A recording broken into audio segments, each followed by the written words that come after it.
Hey all, Sarah here with another episode of What's on Your Plate podcast. Just a little housekeeping before we get into today's awesome episode. A couple of you have reached out to me as to where have I been? Why have I skipped a week?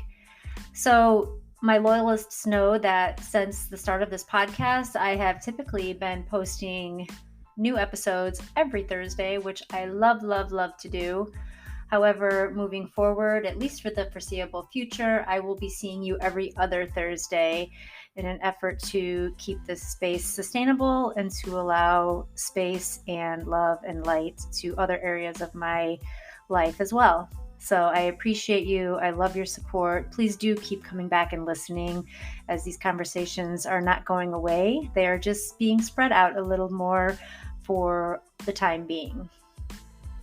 That being said, today's guest is somebody that I have had in my sight for a while. I have been following her and all of her wealth of knowledge for some time now. So I was incredibly excited to have her agree to have a conversation with me. It's awesome when I get to share conversations that have helped me level up my way of thinking about things. And today's guest, Olivia Hertzog, does just that. While being a raw vegan food chef is inspiring enough, Olivia takes us deeper into what really creates a healthy way of living, that of which is learning how to have a healthy mindset. Our thoughts create our realities. Let's have a listen and dig deeper into the belief that you cannot shed the physical or mental weight in life unless you change what your mind is telling you. Let's get to it.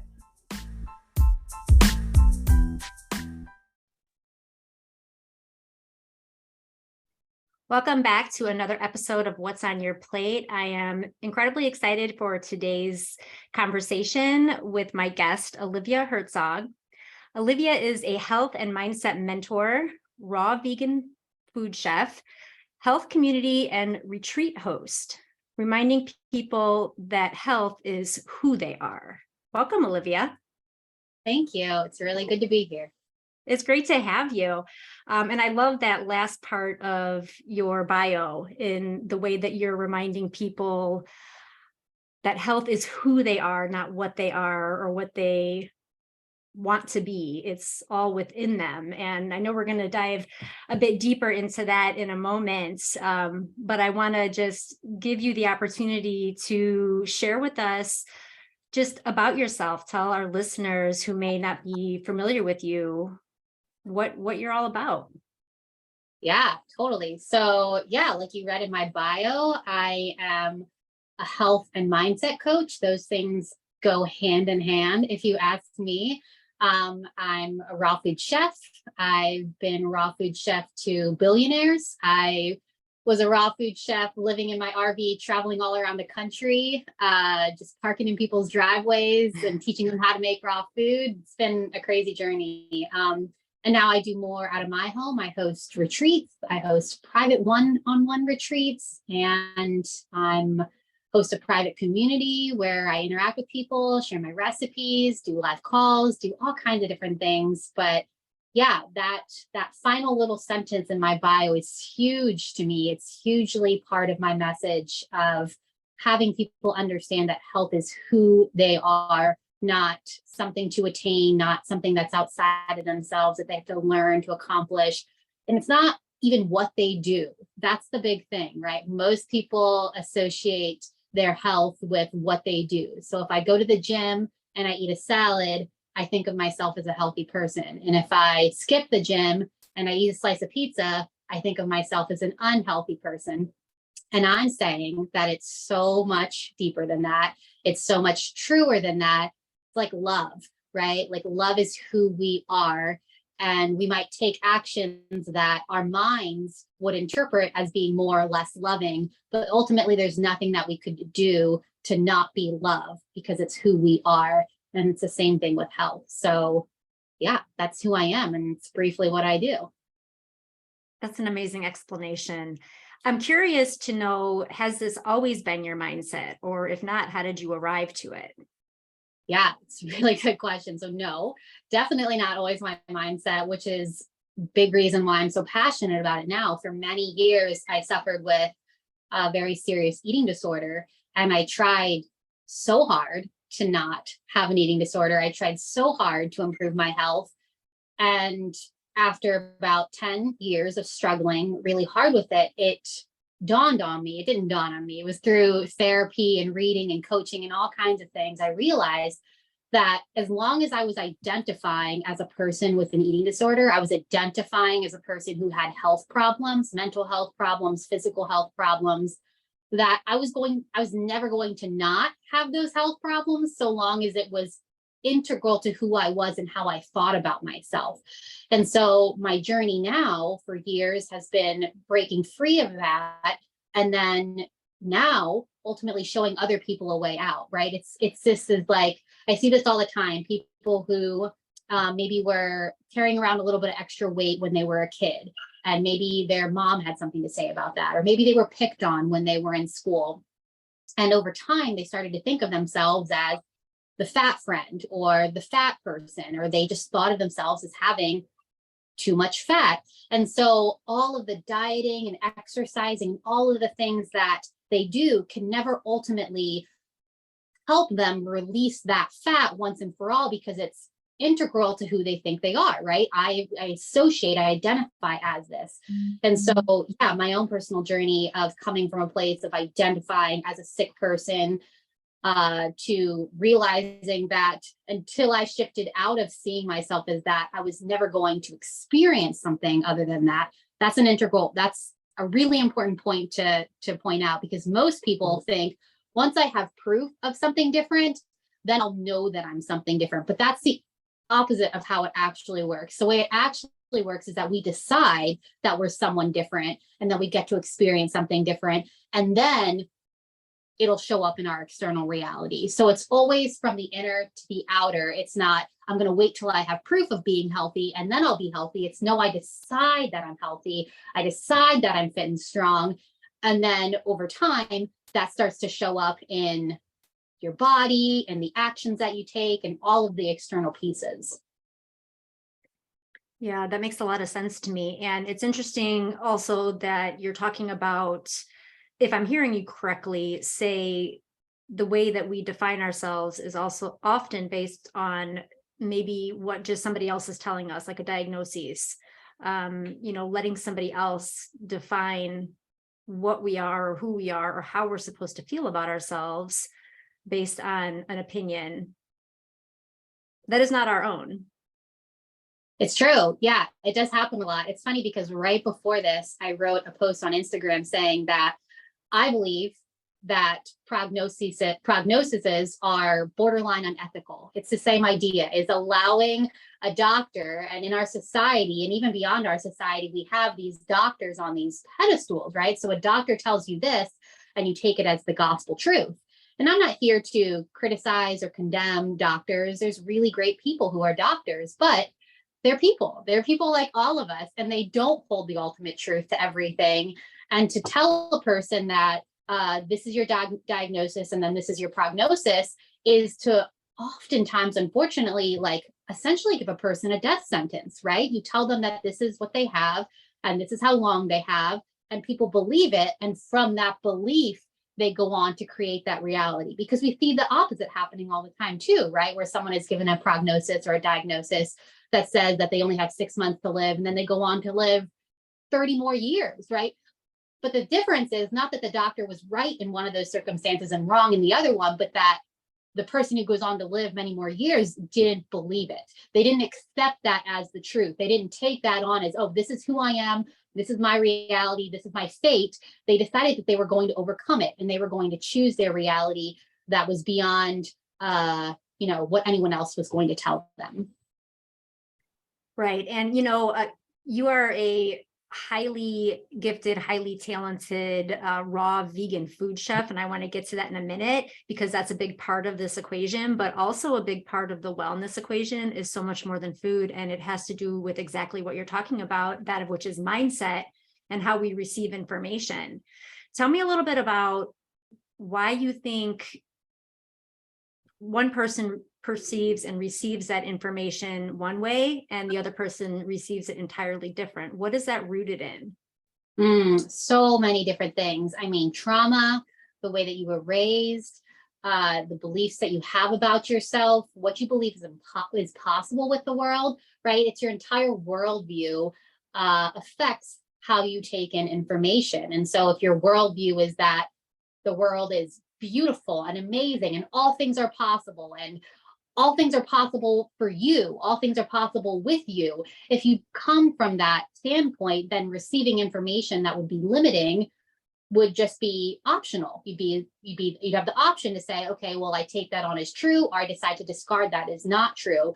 But if you come from a different, background, history of the world feeling very small, and you feeling like a very small person, you feeling like a very unworthy, incapable, undeserving type of person, then taking on information that would say that you're sick or you're anything less than amazing and great and healthy and whole, you could take that on as true, right? Because you'd be coming from, just experiencing the world in a totally different way.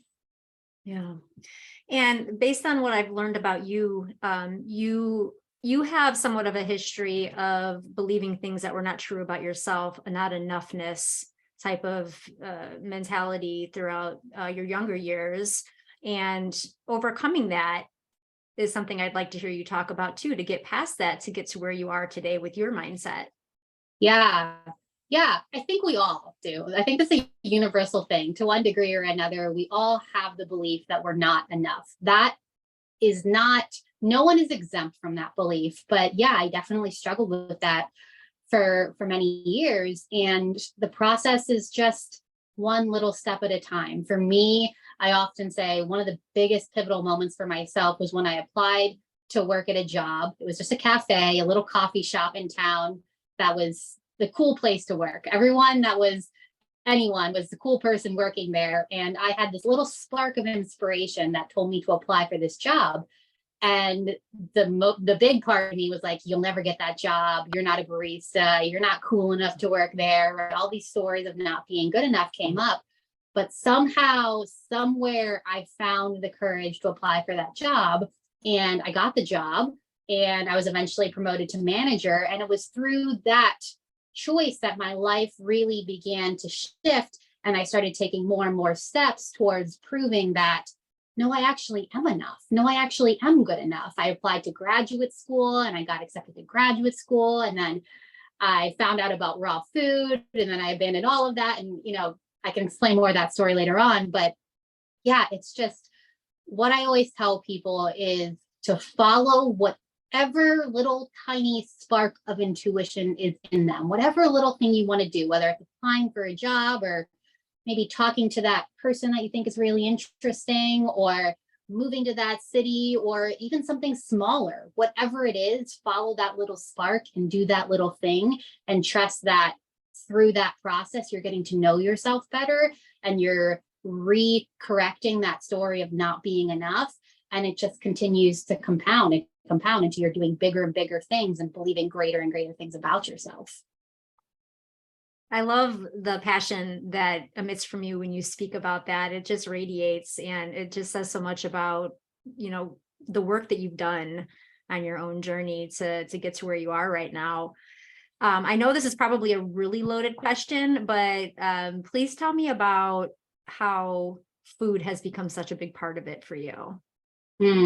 Yeah, so it definitely started as a big part because of my eating disorder. Like I said, I had a really messy relationship with food, and that was just my thing, right? Addiction is addiction is addiction. And mine came out in food, and it was all a result of being deeply disconnected from myself. And I found some solace, some comfort in food. And so I struggled so much for so many years. And even as I started to do a shift on my identity and stop thinking of myself as a sick person or a person with an eating disorder, I still deeply struggled with the food, right?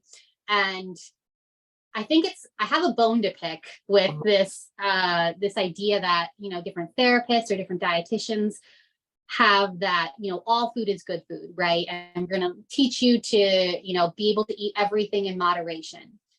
And I was fortunate enough at that little crossroads of my life to meet someone who was vegan and who happened to have a book on her bookshelf at her house that was about raw veganism, raw food, the 80-10-10 diet by Doug Graham, which introduced me to raw food. And I read that and I was like, wow, like that's it. Like that makes so much sense. And it was in starting to practice that and learn about that I started to heal my relationship with food on an even deeper level. And so for me, I don't know if it's possible that I would have ever been able to heal my relationship with food, my eating disorder, continuing to eat Oreos and Doritos and McDonald's. Like somewhere inside of me, those foods, if we want to call them food, they really don't deserve to be called food, but those foods like rubbed against my conscience, like my soul, in a way that I didn't know at the time and I couldn't really articulate,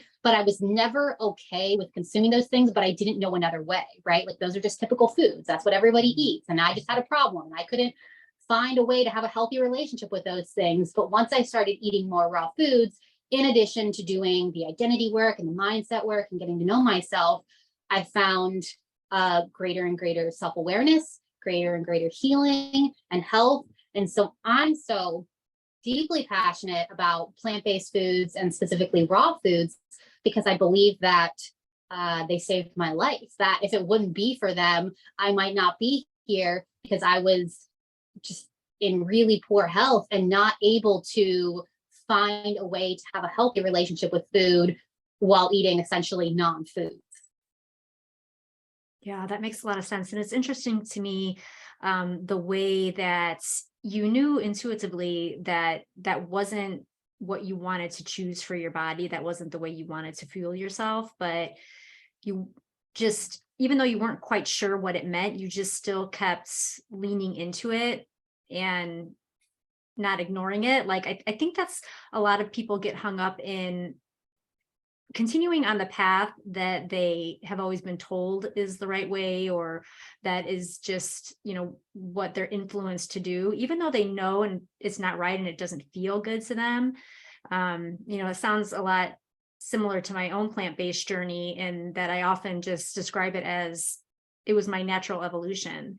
And it was something I was doing unconsciously before I even knew what I was doing. And it sounds like it was similar for you. Yeah, definitely. Yeah, there's definitely a part of me that knew on some level that this wasn't okay. This didn't feel good in my soul. Like I said, it didn't feel good in my body. But until I was actually presented with the information for another way, first in veganism and then in raw veganism, that I was able to finally act in a different way. I was able to finally do something that I felt would align with my soul. Yeah. Tell me about something that you've said before, that experiencing life in a way that doesn't involve being preoccupied with what we eat. Yeah, could you elaborate on that? Well, how we move through life, how many people move through life every day, just worrying about whether they should eat that or not eat that. Kind of like, almost like what we talked about a little bit earlier in regards to, you go to the gym and you eat the salad and you're healthy, or you don't go to the gym and you eat the pizza, so you're not healthy. Being able to find yourself in a place where you're moving through the motions of life consciously enough to not be preoccupied with food. And that's, I think, of course, based on your lifestyle choices that you have evolved into over time. How do you find yourself in that? How do you get to that place where you find yourself in the mindset of not being so preoccupied? And how do you keep it sustainable? Yeah, so people tend to have issues with food for two reasons: the physical or the emotional. So people switching to a healthier diet often have trouble maintaining that healthier diet because they're not eating enough of those healthy foods, right? So I'll often talk to people and I'll And they'll be like, oh, I ended up ordering Chinese food last night and I just keep doing this and I don't understand why I keep binging on Chinese food or whatever the thing is. And then I'll ask them what they had for breakfast or for lunch or for a snack. And they'll tell me, a smoothie and 2 apples or something like that. And I'll say, okay, well, there's your issue, right? You quite simply didn't eat enough. And so biologically, our bodies are after survival. And so they're going to go for the highest calorie food that they can conceive of, which is often, right, processed foods, fast foods, the things that we don't really want to be eating. And so in order to avoid that, that's going to happen to you. That's going to happen to me. If I don't eat all day long, my body is not going to think, oh, an apple sounds really appetizing. It's going to think some French fries sound really appetizing, right? Like that's just normal. There's nothing wrong with us. We don't lack discipline. There's just literally, that is how we're wired for survival. And so there's that issue to deal with. And when eating a plant-based diet or a raw food diet specifically, the volume of food is so much greater than the foods that we're accustomed to eating, like burgers, fries, chips, chicken wings. All of those things are really calorie dense and really small package. And so when we're eating whole foods, we have to eat a lot of things. And so people will feel freaked out at the idea of eating this giant salad or these giant smoothies or whatever giant plate of raw food. But if you don't do that, the body needs more. So there's that point, the physical. And then there's the emotional as well, which is that we have all kinds of experiences and emotions tied to so many different foods that have us coming back. So I have the idea that every night or every Friday night, I would have popcorn and we'd have a movie night with my parents. And so every Friday night, I want to eat popcorn while I watch my movie because I have that association with my parents. And then people decide they want to stop eating microwavable popcorn, but they seem to can't stop eating the microwavable popcorn because there's that emotional connection. So there's that emotional connection, or there's the emotions of I'm super stressed at work, or I'm really stressed with this relationship, or I'm so exhausted because I haven't slept well in 2 weeks, or the emotions that come up from, being tired or stressed or lonely or whatever that cause people to eat. And so it's a process of getting to this point where you're bringing all of those things into your awareness. You're offering yourself grace for eating the popcorn, even though you didn't really want to, or ordering the Chinese food, even though you didn't really want to. And you just keep going and understanding, okay, why did I order that Chinese food? Oh, it was because I didn't eat enough earlier in the day. I'm not going to berate myself. I'm going to do something different tomorrow by eating more food during the day so I don't have the need to order Chinese food in the evening.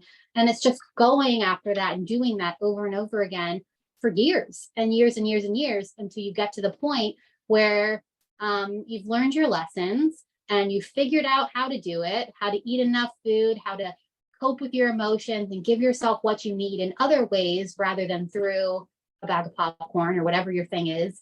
And I guess eventually you realize, wow, I've actually done it. I've actually really overcome all of the eating issues that I have, all of the problems, and I have a healthy relationship with food. But it's just a process. It's a process of self-awareness. Yeah, and I think one of the main words that you just ended that statement with is it's a process. The word process. I think so many people want to be able to, have one day of healthy eating and then think it's going to completely hit a reset button on their everyday habits. And that's just not the way it works.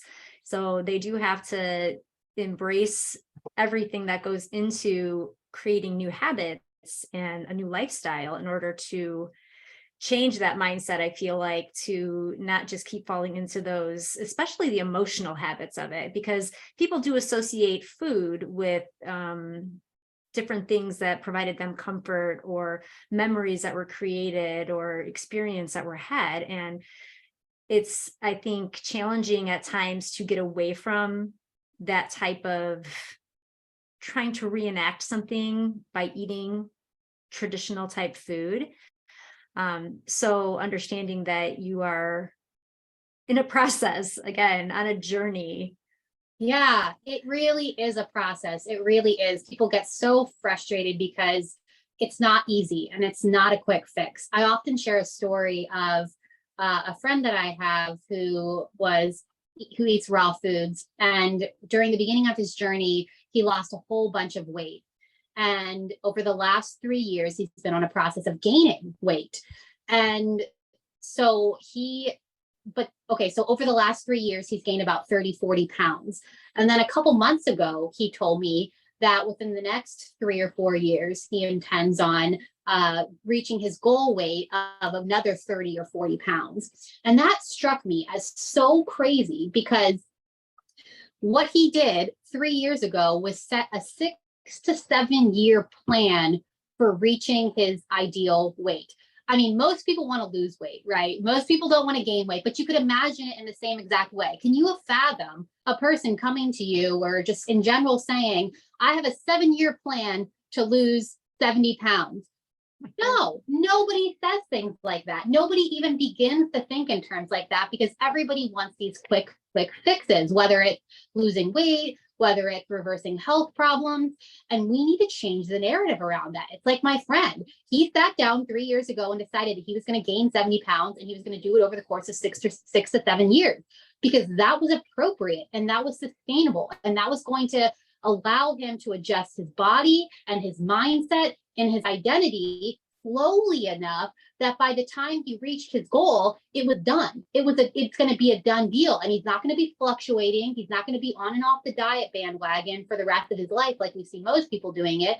He will have established a new identity and a new habits and a new body. That's what he wants. And that's really how we have to start looking at these things. Like, you can shift in a big way within a couple months. You absolutely can. You can totally shift your perspective. You can start new habits. Like, those things are possible. But the idea of completely, being where someone else is at, who's been on a health journey for 5, 10, 15, 20 years, is absurd. They're only where they're at because they've been putting in the work, not perfect work, but consistent work for that long. And that's how it is. It's just the truth of how it is. Right.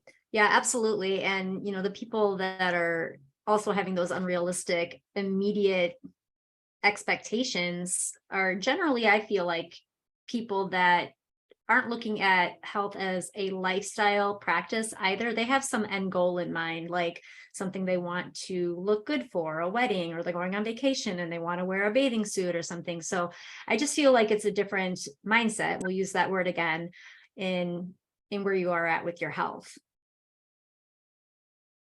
Absolutely. Yeah. And those things can be motivating. They absolutely can. But ultimately, we need to have bigger dreams. One of the first things I always ask my clients when I start working with them is, what are your dreams? Who do you want to be? What do you want to be doing? I often say that I have goals to climb the Swiss Alps in my 90s, right? That's a 60-year goal from now. And so it keeps me motivated all the way over here in my 30s to keep taking the steps and showing up every day, because I'm going to climb the Swiss Alps in my 90s. People don't have big enough dreams. They don't have big enough goals. It has to be more than, I want to look good for my wedding. It has to be, I want to go here, do this, climb this, run this, whatever the thing is, for many, many, many years from now. Yeah. And I feel like if people would choose that way of thinking more, they would look at taking care of their health more as a joy than a chore. Agreed. Yeah, it is such a joy. It's like my health journey, my health practices on a daily basis are one of the highlights of my entire life.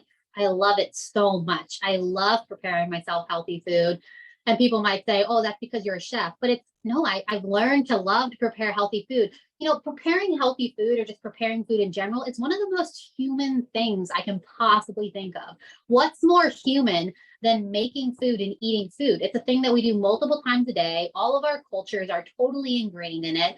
To me, it's such a sad thing that there's so many people that not only don't know how to prepare healthy food, but don't know how to prepare food in general. Like, what a crazy reality we live in, where human beings who need to eat don't know how to make food to eat. And of course, we can talk about, you could just grab an apple or a banana, and it doesn't even have to be preparing food. But my point is that we should know how to feed ourselves. This is a basic human thing we should know how to do. And we should find joy in it, right? That doesn't mean you spend hours and hours in the kitchen every day. I don't do that, but I do find joy in taking care of my health and moving my body, and all the ways that I do things in order to support my identity as a healthy person. I love them. I really, really love them. Yeah, I would agree with you. I've often described preparing food for other people as a form of intimacy, because it is so personal and intimate what we put into our bodies and what other people allow us to feed them. And just that personal connection you create by feeding people and sharing food together. And it should be something that is joyful and connecting and encompassing of each other. So I think that's probably one of the problems with the food, as you know, quote unquote, we'll call it in general in our society, is that it's lacking the personal connection that is needed in order to really bring people together in a way that celebrates true and real food. I agree. Yeah, the soul is lacking. The love is Mhm. lacking. The connection is lacking. Those are my secret ingredients. And I feel it's such an honor to feed people. Like, such an honor, a huge Yes. responsibility for people, like I said, as a private chef, to be invited into people's homes and to prepare the food that will nourish their body.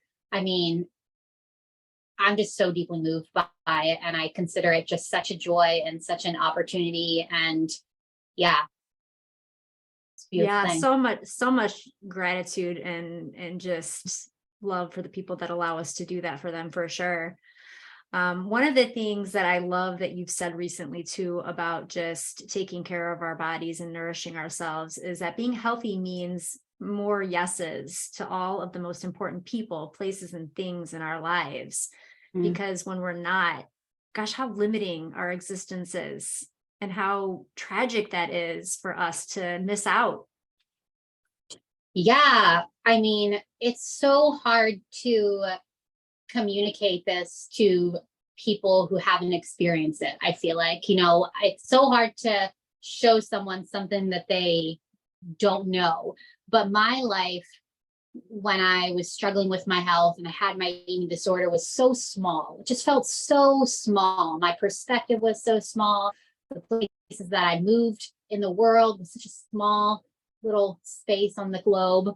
And all of the things were just so small and limited. And as I've grown and as my health has improved, I just feel like there's more and more available. There's more to experience. There's more places to go. There's more people to meet. There's more opportunities for my work. There's just more and more and more available.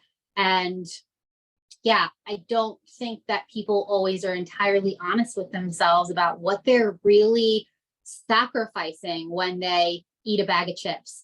And I'm not even anti you can never eat a bag of chips or you can never have chips. That's not what I'm even saying. But the point is, when you consistently make choices to eat a bag of chips or to eat fast food or to neglect going to the gym, when we consistently neglect those things, we end up having to say no more. We end up having to say no more to our dreams. We end up saying more no's to our children. I ended up saying no to going out and just spending an evening with my friends because I felt bad about my acne. We end up saying no to so many things that accumulate into lives that are ultimately just sad. They're sadder than they have to be. They are smaller than they have to be. And health really has a ripple effect out into everything: our relationship with ourselves, our relationship with our spouses, our children, our families, our friends, our jobs, our everything. And that's why it's ultimately so, so important to take care of our health so that we can just experience more life. Yeah, absolutely. Thank you for that explanation. I love that so much. Um, I would like to hear you share a little bit more too on some of the things that you've said before about how not just food, of course, because I think most people have an understanding that what you eat can be bad for you systemically. But when you couple that with your mindset or limiting beliefs in just how you are medicine. Your body has everything it needs to be well on its own without many of the interventions we've been kind of groomed to believe that we need or are normal. Just because something's normal doesn't mean it's natural for us, right? Can you talk a little bit more about that? Yeah. So what specifically? I'm a little confused.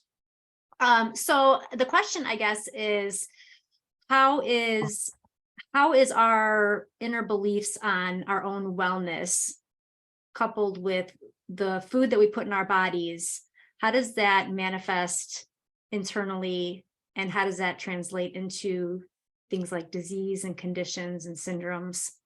Yeah, I got you now. Absolutely. So, like I said before, I believe mindset is king. Mindset is absolutely number one. We see people, they often interview people who are centenarians, people who live to 100 plus years, and they ask them, what's your secret to longevity? And I've never heard an interview with a centenarian who said, oh, my secret is only eating raw foods, or my secret is only eating a plant based diet. I've never heard that.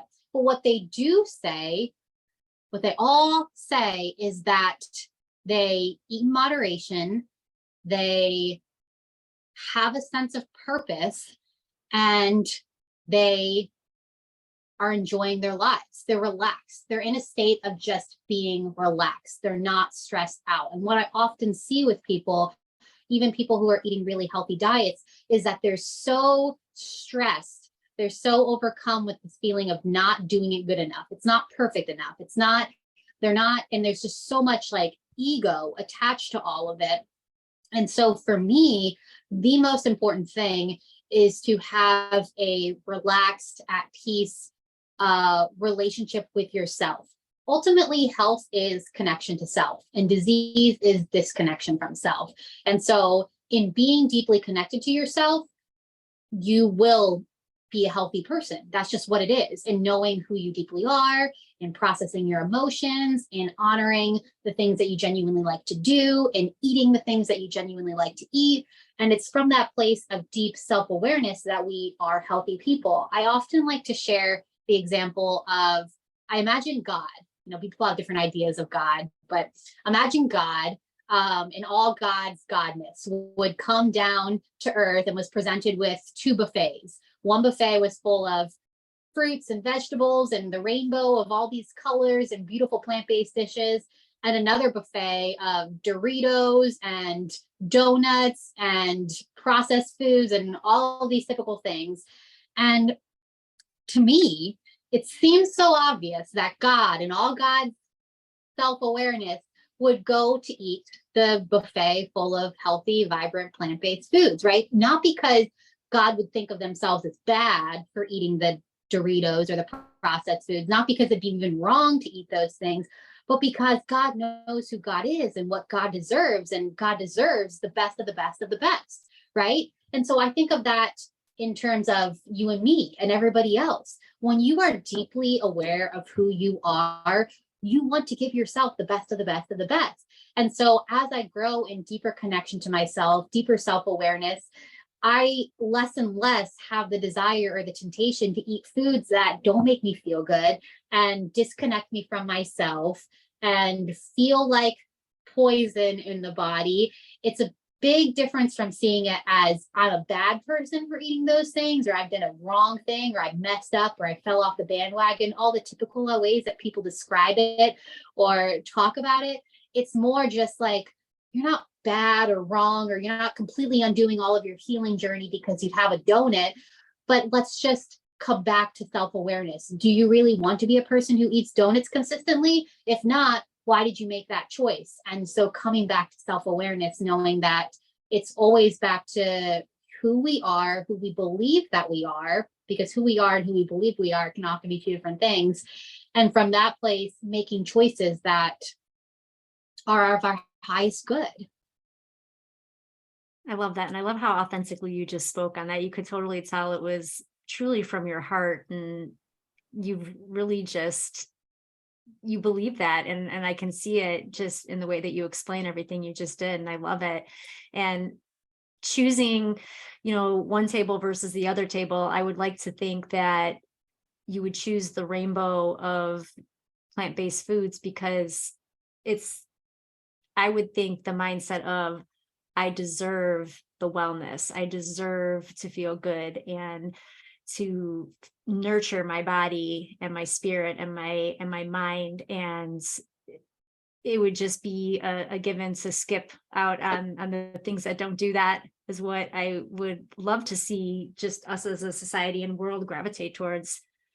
Yeah, me too. I think that's the mindset shift, and that's in the identity shift. It's in knowing who we truly are and what we truly deserve and what's truly so beneficial for us, and how eating the plant-based foods opens up doors for realizing all of our dreams, like I was talking about earlier, right? Being able to play with your kids, not limited from playing with your kids on the playground because you chose the buffet of processed foods that will not only slow your body down, but it goes back to how I intuitively felt, right? Whether a person is aware of it or not, we don't ultimately feel good in our soul about eating non-food processed foods. You can either be aware of it or you can be unaware of it, but the reality exists. It's not human food. It's not even real food. And so in doing that and eating those things, we're disconnecting more deeply to ourselves. We're allowing disease to take hold through that disconnection from self. And it's in bringing ourselves back to awareness of self that we're able to live these fuller lives. And it really isn't what we deserve. Diet culture would have us think that it's all the opposite, right? That it's constant deprivation. We're constantly missing out on all the good things. And there's so many cool, trendy pages and influencers eating all these crazy foods. And we think of that as like the real thing that you'd want, right? But it's not. It's totally upside down and totally backwards. And there's nothing more cool or sexy or trendy than eating a smoothie bowl. Like it's like the best thing ever. And like we need to make it, and we need to like work on our mindset shifting to seeing that as like the coolest thing ever, ever, ever, rather than a 25-inch pizza or something, whatever other people see as cool. Yeah, exactly. And I'm sure that you would agree and have come into the conversation with people about how there's a lot of non-plant-based eaters that feel like you are limiting yourself and you're restricting yourself in a way that doesn't feel sustainable for them. But I mean, I know for myself, when I transitioned to plant-based eating, it completely expanded on my choices of food like never before. I mean, there were so many things that I wasn't even aware of that I wasn't eating. My variety of food is 10 times now what it was pre-vegan.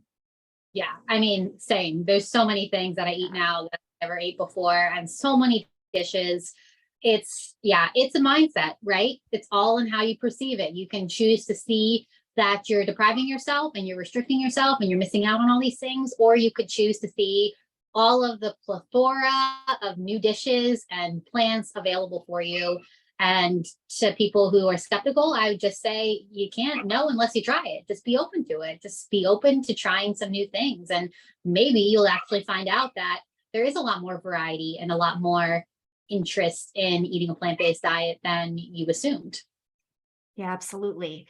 The people that you serve, are those typical people that come to you, or who is it that you usually find reaching out to receive guidance from you?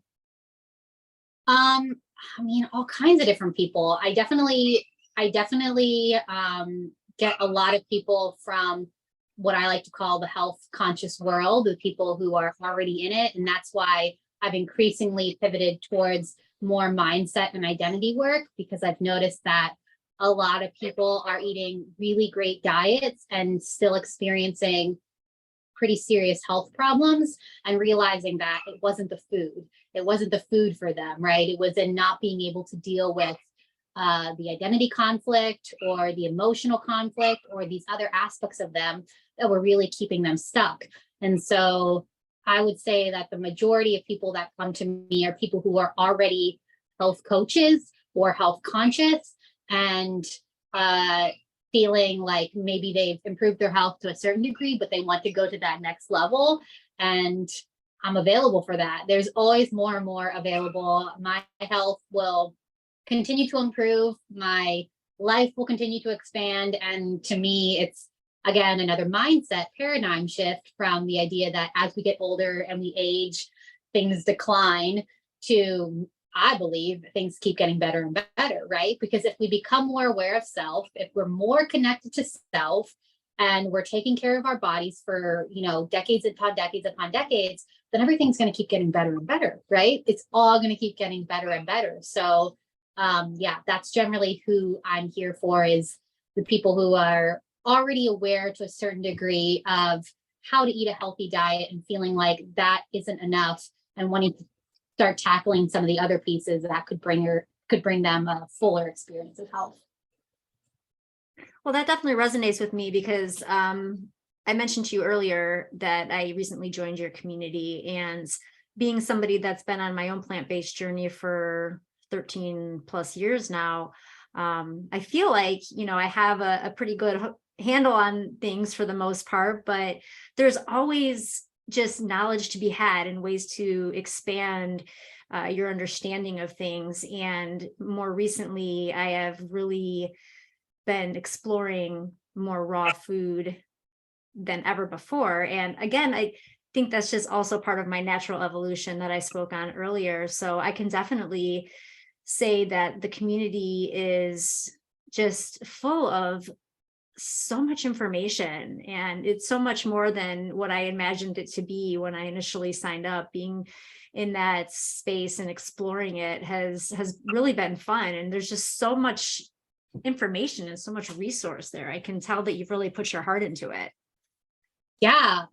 I'm so glad that you feel that way. I have put my heart into it. I started that community a little over a year ago and found that, one of these other pieces in the health journey was community. It is community. It's such an integral part. And I know a lot of people who struggle feeling like nobody gets it, nobody else is doing the same thing around them.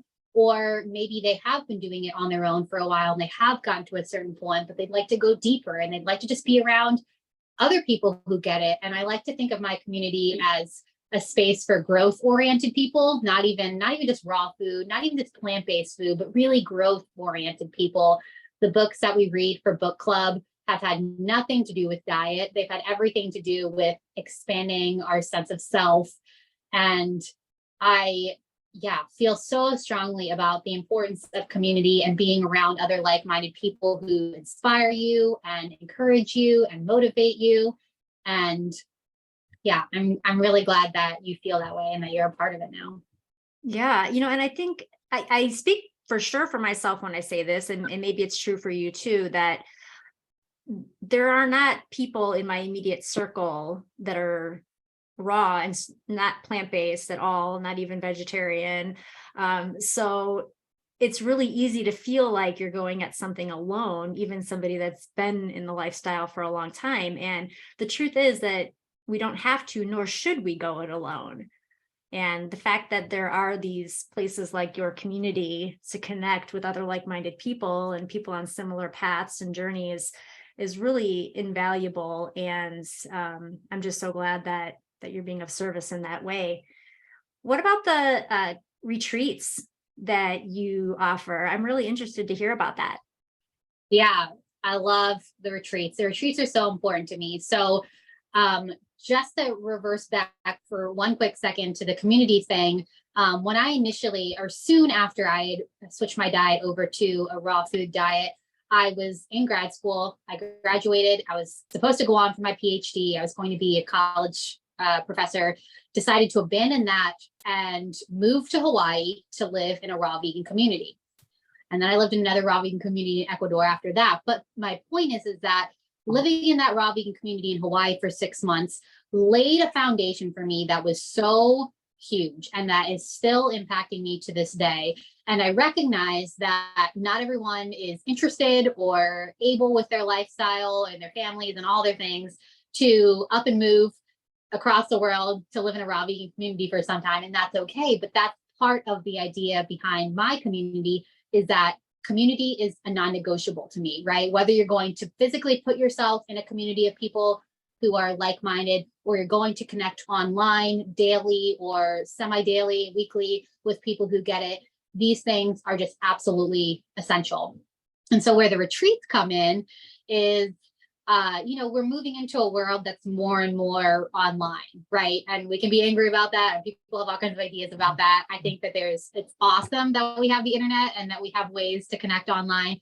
But I also feel very strongly about being together in person. And so the way that I kind of think of it is, I have like my social media platform where we can connect to a certain degree. And then I have my private community where we can connect to a greater degree. And then I do one-on-one mentorship and coaching where we connect to an even greater degree. And then ultimately we have retreats where we get together in person. We spend time together. I make you food from my own hands, my own love and intention. And we hike and we play pickleball and we have bonfires and we spend time with one another and we do all kinds of amazing things. And so I can't foresee a time where retreats will ever not be a part of what I do, because I just believe that strongly in actually being together in person. It's like you can talk to people all the time, have these calls, and you could definitely get to know people, but it's like not until you can like physically touch a person and like be in the same room with them that I feel like you really seal the deal. Like you really seal the deal on the connection, on the friendship. And that's just so important to me. And so that's why I host retreats. Those sound incredibly magical, and I'm going to be on the lookout for those for sure.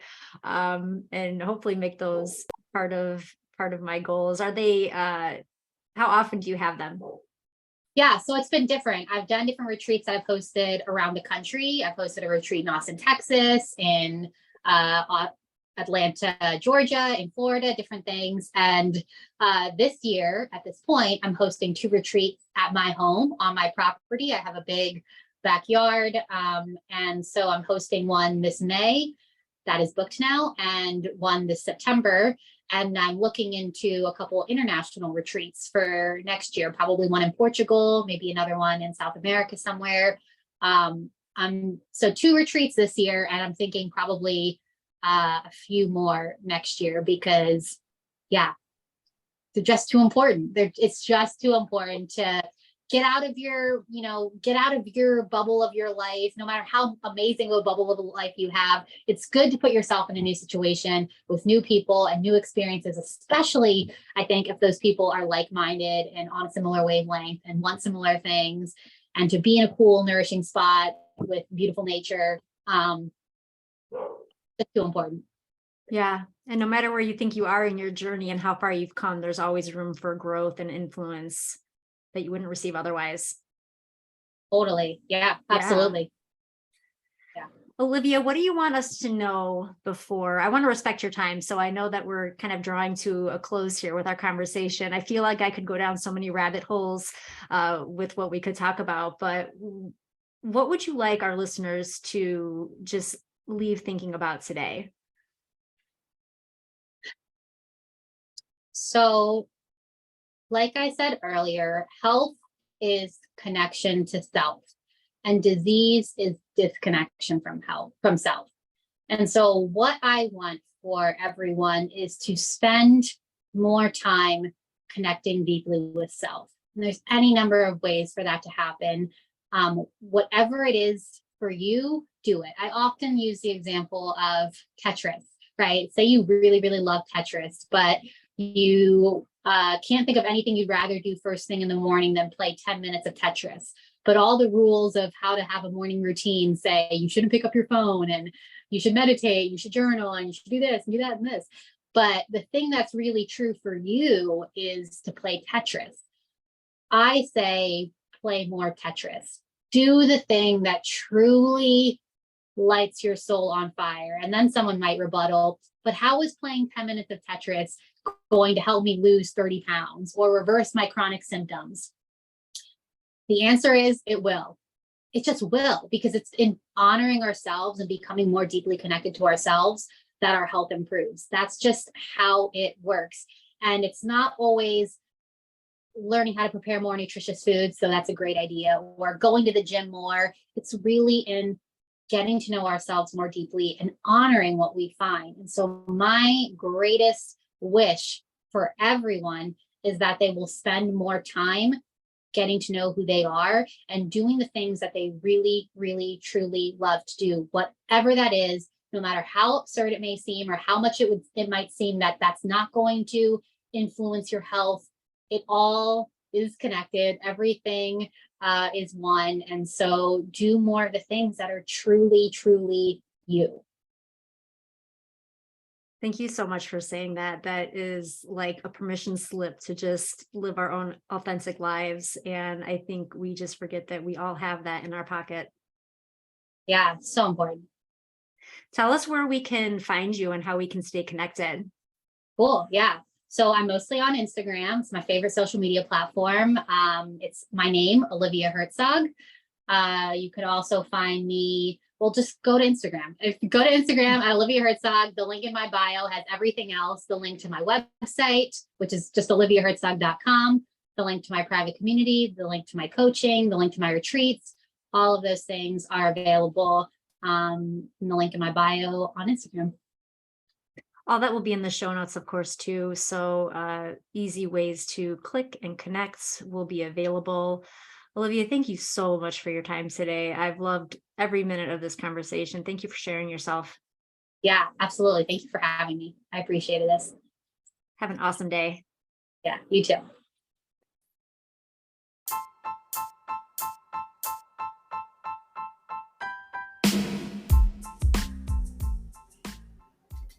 Talking with Olivia really helped me hit a reset button. Sometimes even people like myself who have been on a plant strong journey for a long time need a refresher in all of it. Not even sometimes, all the time. There's always so much for all of us to learn, no matter how deep we think we are in our journeys, no matter how much we think we know already. Somebody always has more to share with us. Olivia, you have inspired me to finally dig deeper into the raw side of veganism like I've always wanted to. You guys definitely check out Olivia's Instagram at the very least. You will find so much inspiration to become a better you, to question the societal norms, and to learn more about what wellness actually is and how to achieve it. If you're really ready to expand your plate and palate, join her community. I've had a ton of fun exploring the wealth of knowledge, recipes, and resources that live there. All ways to stay connected to Olivia and support her, as well as this podcast that make these conversations possible, is in the show notes. Like it, share it, rate it, and review it. That's how you can easily support this platform. I'm going to leave you with my favorite part of today's conversation. You do not need to see proof of the healthy life you want in order to pursue it. You are it already, and you will start seeing yourself as healthy once you stop believing you are not. Mindset, you guys. That's where it's at. I've loved sharing this with you. I hope it resonates. I hope you take it to heart, and I hope you do something today that helps you move forward in your own health and mindset journeys. See you next time.